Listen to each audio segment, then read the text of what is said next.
Hi guys, I have a frequently asked question that I am going to try to answer today. Now, as many of you probably know, if not all of you, I've been writing a series about a group of people that I guess you would describe as maybe gangsters. I don't know if that's the word I would prefer to use, but we'll just use that one for now. They're people involved in some illegal activity. A lot of shady things. We'll just leave it at that. And I started this series a few books ago, 5 books to be exact. And since writing them, I've had a lot of people ask me with each book that comes out, do I have to read the entire series to understand what's going on? Will I miss part of the story if I don't read the entire series, if I don't read it in order, and so on? But the thing is, I think any of these books, in my opinion, stand alone. So you could read my latest book, And the Devil Will Laugh, and you probably won't miss anything if you don't read the ones before it. However, you won't get as in-depth into the story. So, for example, in this book, I talk about how one of the characters, Chase, lost a son a few years ago. Now, in the book, I don't get into a lot of detail as far as what happened, how it happened, when it happened, if anybody was at fault, how the situation was resolved. I might give a few little hints, but I don't really get into it.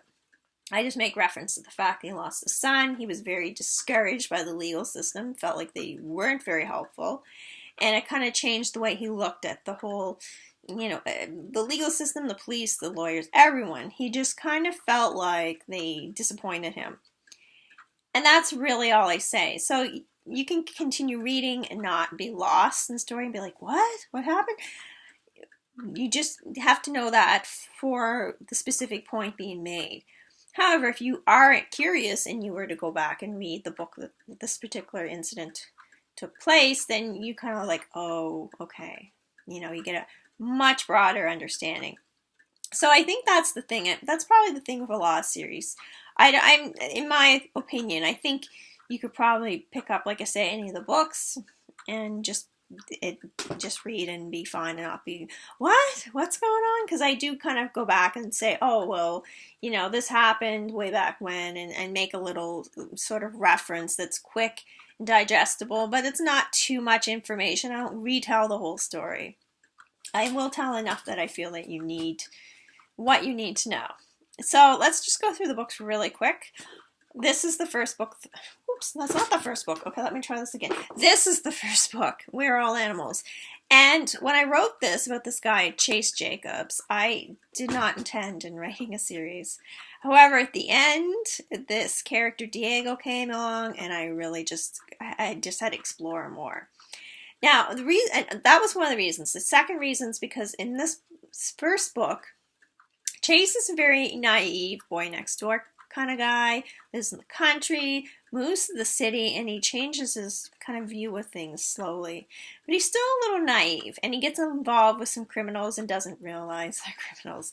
So I kind of wanted to explore him making this connection, or how he makes a connection, because he sees things, he kind of wonders, but then he doesn't want to assume, but there's sort of the questions in his head, like, wait a minute, no, that's just, because you don't want to be paranoid, right?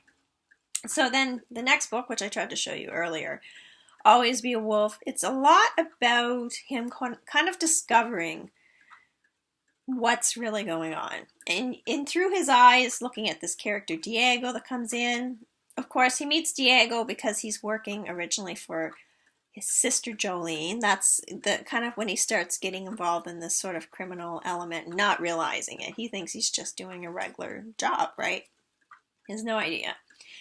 But then there's like a connection, like a family connection with this group of people, which if you watch anything or read anything about sort of these gangsters and gangs of various kinds, it's a lot about loyalty. It's like a family. And quite often to these people, it's a family they don't have otherwise. And that's the connection. And that seems to be very common.